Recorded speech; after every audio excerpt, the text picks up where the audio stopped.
Wolfgang von Trips. En septembre 1961, le Grand Prix d'Italie à Monza a attiré l'élite de la Formule 1. Parmi eux figurait le comte Wolfgang von Trips, un noble allemand dont le milieu aristocratique semblait en contradiction avec le monde dangereux des courses automobiles. Von Trips n'était plus qu'à 2 courses du titre de champion du monde pour Ferrari, une position qu'il avait placée au centre de l'attention ce week-end-là. Au deuxième tour de la course, la Ferrari de Von Trips roulait à plus de 240 km/h à l'approche du virage Parabolica. À ses côtés se trouvait la Lotus de Jim Clark. En une fraction de seconde, leurs roues se sont touchées. Le contact était minime, mais à une telle vitesse, il fut désastreux. La Ferrari de Von Trips est devenue instantanément instable. La voiture est partie en travers, puis s'est envolée. Tel un missile sans guidage, la Ferrari a filé vers la zone des spectateurs, où les fans se tenaient derrière une barrière basse. Ils n'ont eu aucun temps pour réagir. La voiture a percuté la foule et la barrière avec une violence inouïe. Le métal s'est tordu et déchiré. L'impact a éjecté Von Trips de son cockpit, son corps roulant sur le sol comme une poupée de chiffon. Son casque s'est arraché. Sa tête non protégée a heurté à plusieurs reprises la surface de la piste. Les témoins ont décrit une scène de chaos et d'horreur. Le sang maculait l'herbe. 15 spectateurs gisaient morts ou mourants, leur corps brisé par l'impact de la Ferrari ou lacéré par ses éléments métalliques. Les services de secours étaient dépassés par l'ampleur de la catastrophe. Von Trips lui-même gisait sans mouvement sur la piste. Son cou avait été brisé lors de la violente éjection de la voiture. Il était mort sur le coup en heurtant le sol, son corps encore chaud lorsque les officiels l'ont rejoint. La course a continué malgré la tragédie.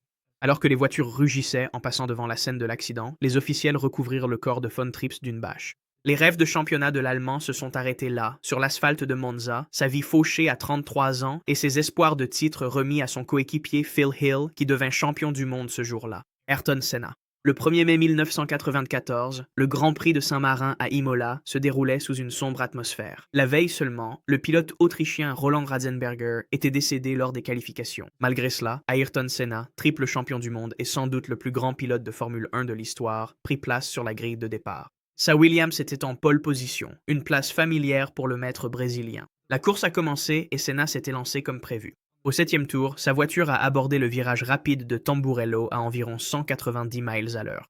Ce qui s'est passé ensuite serait analysé pendant des années. La Williams a soudainement quitté la trajectoire, continuant tout droit alors que la piste tournait à gauche. Dans les dernières secondes, la télémétrie a montré que Senna tentait désespérément de ralentir la voiture. Il a réussi à réduire sa vitesse à environ 135 miles à l'heure avant l'impact, mais ce n'était pas suffisant. La Williams a percuté la barrière de béton sous un angle qui s'est avéré fatal.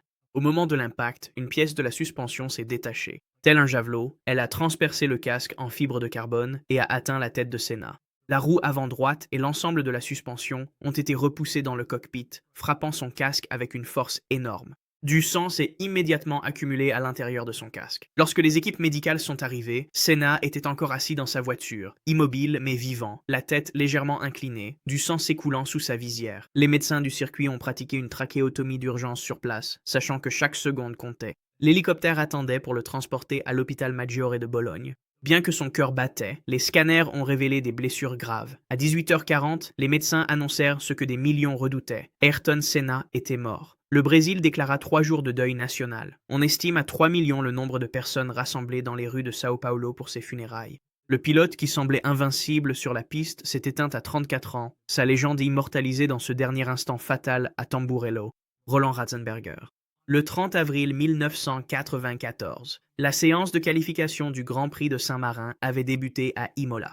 Roland Ratzenberger, pilote autrichien disputant seulement sa 3e course de Formule 1, attaquait fort au volant de sa Simtek Ford. À 34 ans, Ratzenberger était plus âgé que la plupart des recrues, ayant gravi les échelons du sport automobile avec détermination plutôt qu'en faisant des vagues. Lors de son tour rapide, la voiture de Ratzenberger a heurté un vibreur à la chicane d'Aqueminerali. L'impact a endommagé son aileron avant, mais au lieu de rentrer au stand, il a poursuivi sa tentative de qualification. Les ingénieurs, observant depuis le muret des stands, pouvaient voir l'aileron vaciller dangereusement alors que la voiture filait sur la ligne droite. Alors qu'il abordait le virage Villeneuve à plus de 190 miles à l'heure, l'aileron en fibre de carbone, déjà fragilisé, a cédé. Il s'est replié sous la voiture, supprimant l'appui aérodynamique et rendant la Simtek incontrôlable. Ratzenberger n'était plus qu'un passager dans un missile sans direction. La voiture a brusquement viré sur la droite. La télémétrie embarquée a enregistré une brève tentative désespérée de correction sur le volant avant l'impact. C'était vain. La Simtek a percuté le mur de béton à une vitesse à peine réduite.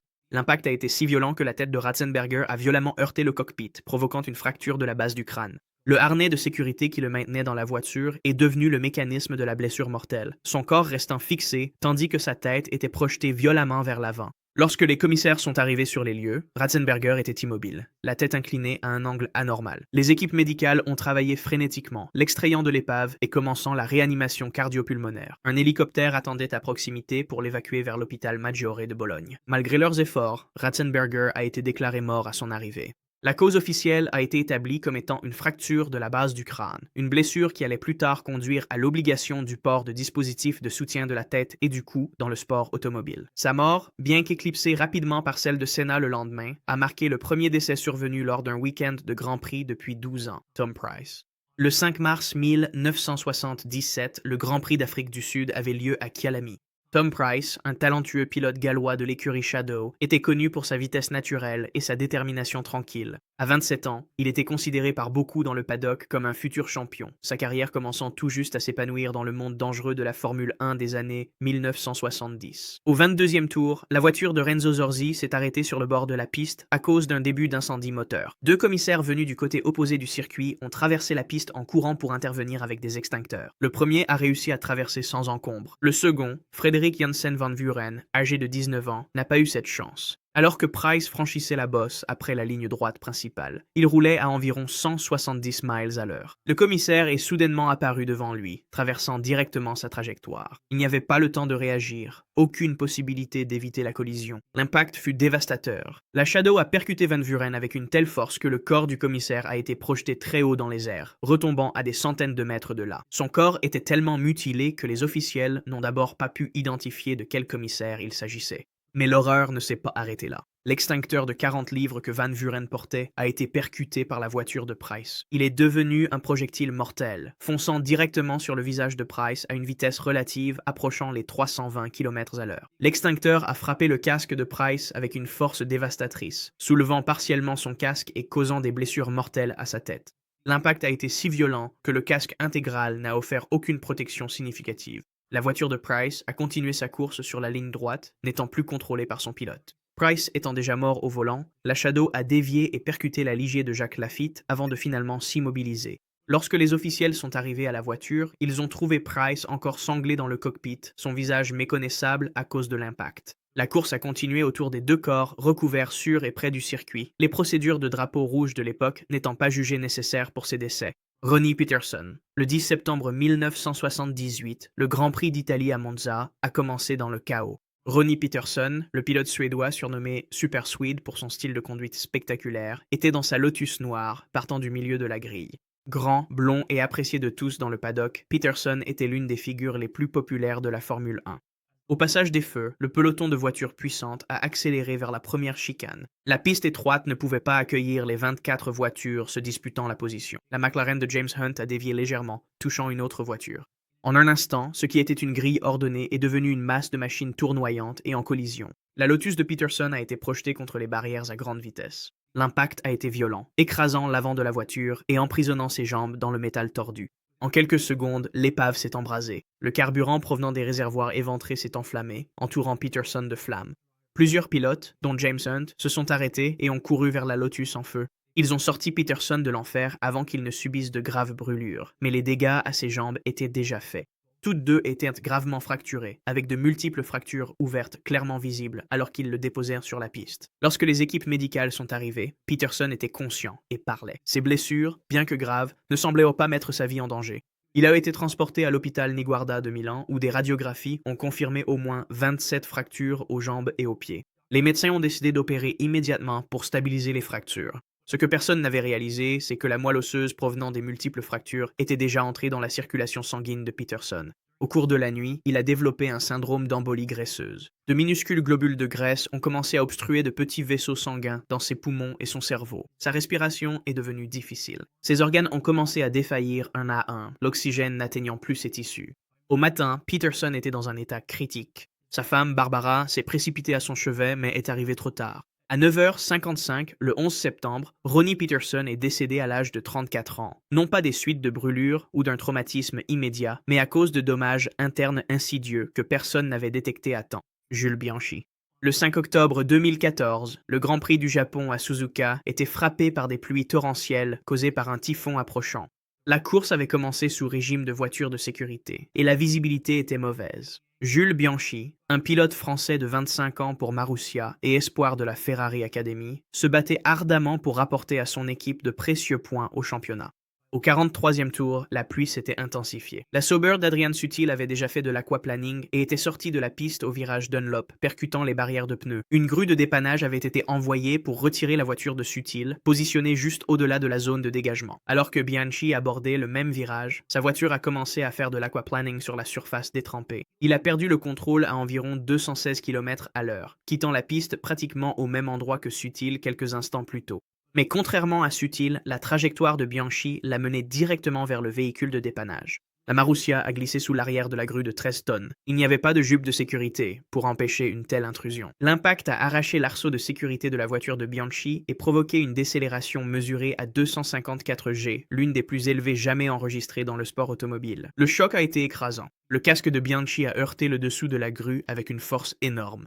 Bien que la coque en fibre de carbone soit restée intacte, la décélération soudaine a provoqué une lésion axonale diffuse dévastatrice à son cerveau. Lorsque les équipes médicales sont arrivées, il était inconscient mais respirait. Soigneusement extrait du cockpit détruit, Bianchi a été transporté en ambulance à l'hôpital universitaire M. Des neurochirurgiens ont pratiqué une intervention chirurgicale d'urgence immédiate pour traiter le traumatisme crânien critique, mais le pronostic était sombre dès le départ. Bianchi n'a jamais repris connaissance. Pendant 9 mois, il est resté dans le coma, sa famille veillant constamment à son chevet. Des machines le maintenaient en vie, tandis que les médecins expliquaient à plusieurs reprises le caractère irréversible de ses lésions cérébrales. Le 17 juillet 2015, Jules Bianchi est décédé dans un hôpital à Nice, en France, à seulement 25 ans. Il est devenu le premier pilote à mourir des suites de blessures subies en course en Formule 1 depuis 21 ans, battant un record de sécurité dont le sport était fier depuis la mort d'Ayrton Senna. Jochen Rindt. Le 5 septembre 1970, les qualifications pour le Grand Prix d'Italie avaient débuté sur le circuit de Monza.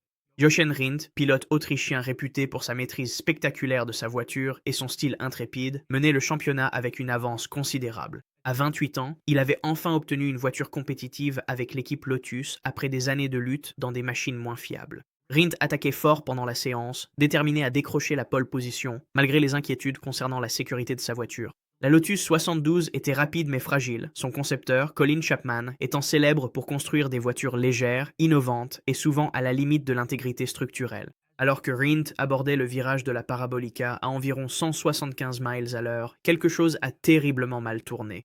Une enquête ultérieure révélera qu'un arbre de frein avait cédé, provoquant une perte soudaine et totale de la puissance de freinage. En une fraction de seconde, Rindt est devenu passager d'une machine incontrôlable. La Lotus a brusquement viré à gauche, glissant sur la piste en direction de la glissière de sécurité. En 1970, il n'y avait pas de zone de dégagement, seulement une fine barrière métallique entre la piste et les arbres au-delà. La Lotus s'est encastrée sous la glissière de sécurité à une vitesse folle, le bord métallique tranchant l'avant de la voiture comme un couteau. Rindt ne portait qu'une ceinture abdominale, ayant refusé d'utiliser les sangles d'épaule disponibles car elles gênaient ses mouvements dans le cockpit. Cette décision s'est révélée fatale. Alors que la voiture décélérait violemment, le corps de Rindt a continué sa course vers l'avant. L'impact l'a forcé à s'enfoncer dans le cockpit, le bord du volant écrasant sa gorge et sa poitrine contre la ceinture abdominale. Lorsque les commissaires de piste sont arrivés sur les lieux, ils ont trouvé Rindt encore en vie mais inconscient et grièvement blessé. Sa gorge avait été gravement traumatisée, obstruant ses voies respiratoires. Malgré des efforts frénétiques pour le sauver, Jochen Rindt a été déclaré mort à son arrivée à l'hôpital. La saison s'est poursuivie sans lui, mais aucun pilote n'a pu rattraper l'avance de Rindt au classement. 2 mois plus tard, il est devenu le seul champion du monde posthume de la Formule 1, sa veuve, Nina, recevant le trophée qu'il ne tiendrait jamais, François Sever. Le 6 octobre 1973, la dernière séance de qualification du Grand Prix des États-Unis se déroulait à Watkins Glen. François Sever, le séduisant pilote français de 29 ans de l'écurie Tyrrell, était préparé pour succéder à son coéquipier et mentor, Jackie Stewart. Avec son allure de star de cinéma et sa vitesse naturelle, Sever incarnait l'avenir de la Formule 1, une étoile montante à une époque dangereuse. Stewart devait prendre sa retraite après cette course, son 100e Grand Prix, et il avait tout appris à Sever. Le Français était déterminé à prouver qu'il était prêt à diriger l'équipe en réalisant une performance solide lors des qualifications ce samedi matin-là. Alors que Severt abordait la section difficile des S en montée à environ 240 km/h, sa Tyrrell a soudainement dérapé vers la droite. La cause de la perte de contrôle initiale ne serait jamais déterminée de façon définitive. La voiture a percuté la glissière de sécurité du côté droit avec une force énorme, puis a ricoché à travers la piste pour heurter la barrière du côté gauche. Le second impact fut encore plus violent que le premier. La Tyrrell a frappé sous un tel angle qu'elle a été projetée dans une série de rotations terrifiantes. La voiture a commencé à se désintégrer, des morceaux se dispersant sur la piste alors que le monocoque se tordait et se contorsionnait. La force était si extrême que la glissière de sécurité s'est déformée, créant une ouverture qui a permis à la voiture de passer partiellement à travers. Lorsque la Tyrrell s'est finalement immobilisée, elle était presque méconnaissable. La voiture bleue avait été déchiquetée, Severt étant toujours attachée à l'intérieur de ce qui restait du cockpit. Les barrières avaient transpercé le véhicule, le coupant littéralement en deux. Jackie Stewart, qui suivait sur la piste, est arrivé sur les lieux quelques instants plus tard. Il a immédiatement reconnu la voiture bleue détruite et s'est arrêté. Ce qu'il a vu était si horrible qu'il refusera plus tard d'en décrire les détails. Sever avait subi des blessures mortelles, son corps étant partiellement démembré par les barrières métalliques. La mort avait été instantanée. Les officiels ont rapidement recouvert l'épave d'une bâche. L'équipe Tyrrell s'est immédiatement retirée de la course, la brillante carrière de Jackie Stewart se terminant non pas par une dernière course, mais par la mort de son protégé. Piers Courage. Le 21 juin 1970, le Grand Prix des Pays-Bas se déroulait sur le circuit de Zandvoort. Piers Courage, un pilote britannique issu d'une riche famille de brasseurs, pilotait une voiture de Tommaso pour l'écurie Frank Williams. À 28 ans, Courage était connu pour ses origines aristocratiques et son attitude insouciante, rappelant les gentleman drivers d'une époque révolue. Au 23e tour, Courage attaquait fort, le moteur Ford Cosworth de la de Tommaso hurlant alors qu'il négociait les courbes fluides du circuit. Alors qu'il abordait le rapide virage à droite de Tunnel Oost, le drame survint. La suspension de sa voiture céda soudainement, probablement à cause d'une fatigue du métal passé inaperçue. Sans avertissement, la De Tomaso quitta la piste à près de 240 km/h. La voiture s'écrasa dans le sable meuble qui bordait le circuit, s'y enfonçant et entamant une série de tonneaux violents. À chaque choc, des morceaux de la voiture étaient arrachés. L'une des roues avant, toujours attachée à son ensemble de suspension, fut arrachée et projetée dans les airs. Dans un cruel coup du sort, cette roue et son unité de suspension retombèrent directement sur la zone du cockpit. L'impact fut d'une violence extrême, causant instantanément des blessures mortelles à la tête de Courage, mais ce qui suivit rendit la scène encore plus horrible. Les composants en magnésium du châssis de la de Tommaso, légers mais hautement inflammables, s'enflammèrent lors de l'impact. En quelques secondes, l'épave fut engloutie par des flammes d'une blancheur intense, brûlant à plus de 1600 degrés Celsius. Les feux de magnésium ne peuvent pas être éteints par des moyens conventionnels, et la chaleur était si intense que les commissaires ne pouvaient pas s'approcher. À l'intérieur du châssis en flammes, le corps de Courage fut consumé par l'enfer. La chaleur était si extrême que même son casque fondit dans l'incendie. Les commissaires de piste restaient impuissants, incapables d'intervenir alors que le feu brûlait avec une férocité incontrôlable. Lorsque les flammes finirent par s'éteindre, ne laissant qu'un châssis noirci, les officiels médicaux durent s'acquitter de la sinistre tâche de récupérer ce qu'il restait. La violence de l'incendie avait rendu la scène presque méconnaissable en tant que voiture de course. La course se poursuivit et Jackie Stewart finit par remporter la victoire, même si ses célébrations furent remarquablement discrètes. Riccardo Paletti. Le 13 juin 1982, le Grand Prix du Canada allait débuter sur le circuit Gilles Villeneuve à Montréal. Parmi les pilotes présents sur la grille de départ figurait Riccardo Paletti, un jeune Italien de 23 ans qui disputait seulement sa deuxième course de Formule 1. Au volant de la petite écurie Osella, Paletti était déterminé à se faire remarquer dans le sport après des débuts difficiles lors du Grand Prix de Monaco plus tôt dans la saison. Au moment où le starter brandit le drapeau vert, la Ferrari de Didier Pironi, en pole position, cala. Des feux jaunes clignotèrent, mais à une époque où les communications radio sophistiquées n'existaient pas encore, de nombreux pilotes en fond de grille n'avaient aucun moyen de savoir qu'une voiture était arrêtée devant eux. Le peloton commença à contourner la Ferrari immobilisée. Mais Paletti, parti du fond de la grille, avait une visibilité limitée. Lorsqu'il aperçut la voiture de Pironi, il était déjà trop tard. L'Osella de Paletti percuta violemment l'arrière de la Ferrari à près de 180 km/h. Le choc fut si violent que l'avant de la voiture de Paletti fut complètement écrasé, projetant la suspension avant et le moteur dans l'habitacle où Paletti était sanglé. Le jeune Italien était coincé dans l'épave, conscient mais incapable de bouger, sa poitrine écrasée contre la colonne de direction. Les secouristes tentèrent désespérément de l'atteindre, mais leurs efforts furent compliqués lorsque du carburant commença à s'échapper des réservoirs éventrés. À peine 30 secondes après l'impact initial, le carburant répandu s'enflamma. Les flammes engloutirent de l'Ozella accidenté alors que Paletti était toujours prisonnier à l'intérieur. Pironi et plusieurs commissaires luttèrent contre l'incendie avec des extincteurs, parvenant temporairement à contenir les flammes suffisamment longtemps pour que le personnel médical atteigne Paletti. Lorsqu'ils parvinrent enfin à l'extraire de l'épave en flammes, Paletti était encore en vie mais respirait à peine. Sa poitrine avait été écrasé lors de l'impact, provoquant d'importantes blessures internes. Il fut immédiatement transporté à l'hôpital Royal Victoria de Montréal, où les médecins luttèrent désespérément pour le sauver. Malgré tous leurs efforts, le traumatisme était trop grave. Riccardo Paletti fut déclaré mort peu après son arrivée, ayant subi des blessures mortelles à la poitrine lors de l'impact initial, et non à cause de l'incendie qui a suivi. Mark Donohue. Le 17 août 1975, les essais du Grand Prix d'Autriche se déroulaient sur l'Österreichring. Mark Donohue, un pilote automobile américain surnommé Captain Nice pour son approche analytique et sa formation d'ingénieur, était au volant de sa marche appartenant à l'écurie Penske. À 38 ans, il avait déjà connu le succès dans de nombreuses disciplines automobiles, du Can-Am au NASCAR, remportant même les 500 miles d'Indianapolis. Alors que Donohue abordait une portion rapide du circuit, un pneu de sa marche a soudainement éclaté. La voiture a quitté la piste à grande vitesse, fonçant vers les barrières. Dans une tentative désespérée de ralentir la voiture, Donohue a réussi à éviter la glissière de sécurité solide, percutant à la place un ensemble de filets de sécurité et de panneaux publicitaires. L'impact n'était pas particulièrement violent selon les standards de la Formule 1.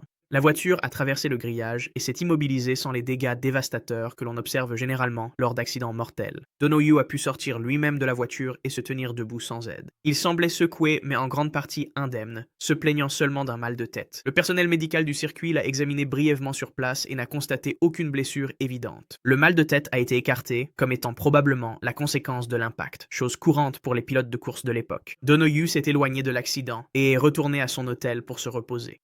Au cours de la nuit, son état s'est rapidement détérioré. Le mal de tête est devenu insupportable. Au matin, Donohue vomissait et était confus, des symptômes classiques de ce que les médecins allèrent plus tard identifier comme une hémorragie cérébrale. Un débris apparemment anodin avait heurté son casque lors de l'accident, provoquant une hémorragie dans son cerveau qui augmentait lentement la pression. Lorsqu'il est arrivé à l'hôpital de Graz, Donohue sombrait déjà par moments dans l'inconscience. Les chirurgiens ont opéré immédiatement pour soulager la pression sur son cerveau, mais les lésions internes étaient trop importantes. Mark Donohue est décédé 2 jours après l'accident sans avoir repris connaissance, la nature tardive de sa blessure mortelle laissant ses coéquipiers et amis sous le choc. Ce qui avait semblé être un incident mineur avait emporté l'une des figures les plus respectées de la course automobile, victime d'une mort invisible et insidieuse, Patrick Depailler. Le 1er août 1980, le Hockenheimring en Allemagne était silencieux, à l'exception du bruit d'une seule voiture de Formule 1.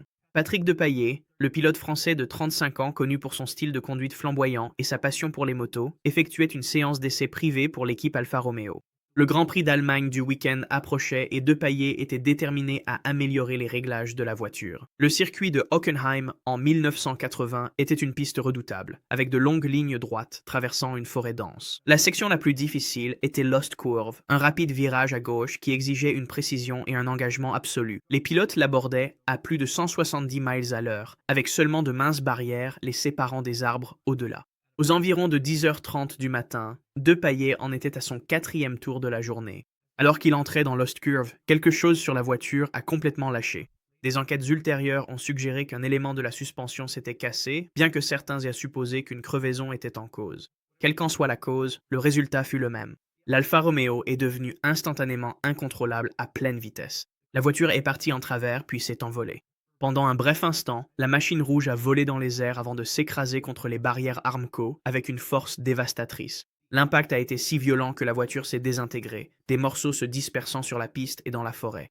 La partie cockpit, avec Depailler toujours sanglé à l'intérieur, s'est immobilisée contre les barrières déformées. Il n'y eut pas d'incendie, mais les dégâts causés à la voiture et au pilote étaient déjà irréparables. La violence de l'impact avait provoqué des traumatismes massifs au corps de Depailler, écrasant sa poitrine et sa tête. Lorsque les commissaires de piste sont arrivés sur l'épave, ils ont trouvé Depailler inerte. Il n'y avait pas besoin d'intervention médicale. La violence de l'accident l'avait tué sur le coup. Son corps est resté dans le cockpit déformé, ses mains agrippant encore le volant. Ultime témoignage d'un pilote qui n'a jamais relâché l'accélérateur. L'ironie n'a échappé à personne parmi ceux qui le connaissaient. De Paillé, un homme qui avait survécu à d'innombrables accidents de moto et s'était déjà brisé les deux jambes lors d'un crash en deltaplane, est mort en testant des améliorations de sécurité sur une voiture qui, finalement, n'a pas pu le sauver. Helmut Koenig. Le 6 octobre 1974, le Grand Prix des États-Unis avait lieu à Watkins Glen. Helmut Koenig, un jeune Autrichien de 25 ans, pilotait la voiture Surtees peu compétitive lors de sa deuxième course de Formule 1 seulement. Malgré son expérience limitée au plus haut niveau de ce sport, il avait fait preuve de potentiel et d'une approche méthodique pour apprendre ce circuit difficile. Au 10e tour, Koenig parcourait le difficile circuit de Watkins Glen lorsque le drame survint, sous une forme des plus banales. Son pneu avant droit s'est soudainement dégonflé alors qu'il abordait le long virage à droite à la fin de la ligne droite. Dans des circonstances normales, une telle défaillance aurait entraîné une glissade contrôlée dans les barrières, désagréable mais rarement mortelle. La voiture a quitté la piste à environ 225 km/h. Koenig s'est préparé à l'impact alors que la Surtees s'approchait de la glissière de sécurité. Ce qui aurait dû être une simple barrière conçue pour absorber l'énergie et protéger les pilotes est devenu l'instrument de sa mort. La partie inférieure de la glissière de sécurité avait été mal installée. Lorsque la voiture de Koenig a percuté la barrière, au lieu de dévier ou de se déformer comme prévu, le rail métallique a cédé en bas tout en restant intact en haut. Cela a créé un effet de guillotine mortelle. La Surtees a glissé sous la partie supérieure de la glissière de sécurité avec une précision terrible. Le bord métallique de la barrière a frappé le cockpit exactement au niveau des yeux de Koenig. En un instant, le haut de son casque et sa tête ont été proprement sectionnés de son corps. Lorsque les commissaires de piste sont arrivés sur les lieux quelques secondes plus tard, ils ont été confrontés à une horreur inimaginable. Le corps de Koenig est resté sanglé en position de conduite, le harnais de sécurité ayant parfaitement fonctionné pour maintenir son torse en place. Mais là où sa tête aurait dû se trouver, il n'y avait rien. La course a continué pendant que le corps recouvert de Koenig était retiré de la piste. L'annonce publique s'est contentée de déclarer que l'Autrichien avait été impliqué dans un accident. Si vous souhaitez voir plus de vidéos comme celle-ci, cliquez sur la vidéo à l'écran maintenant et n'oubliez pas de vous abonner.